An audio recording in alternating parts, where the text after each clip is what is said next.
Hello, আসসালামু আলাইকুম everyone. তোমরা কেমন আছো? তোমাদের সাথে আজকে নতুন একটা ভিডিও শেয়ার করলাম।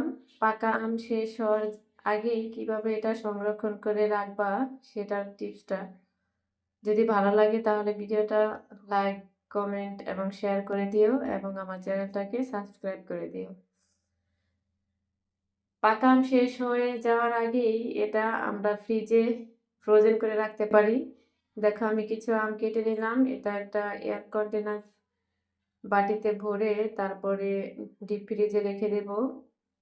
এটা নরমালি তোমরা ৩ মাস পর্যন্ত রেখে খেতে পারবা।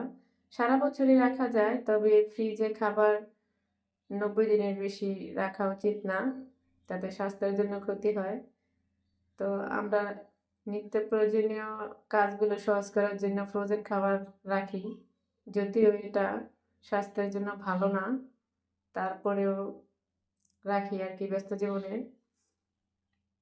এটা আবার তোমরা ব্লেন্ডার করে তারপরে বরফ কিউবের ভিতরে করে রাখতে পারো বা জুস করে বোতলে ভরে রাখতে পারো।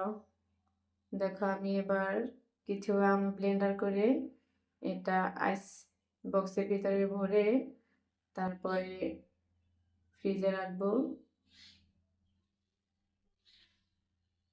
আমি আইস বক্সের ভিতরে জুসগুলা ঢেলে দিলাম।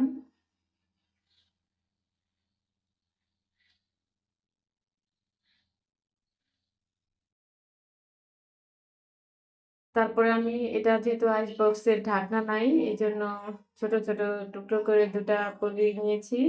এবার পলি দিয়ে এটাকে ভালোভাবে মুড়িয়ে তারপরে পলি দিয়ে মুড়িয়ে এটাকে আমি রাবার করে তারপরে ডিপ ফ্রিজে রেখে দেব।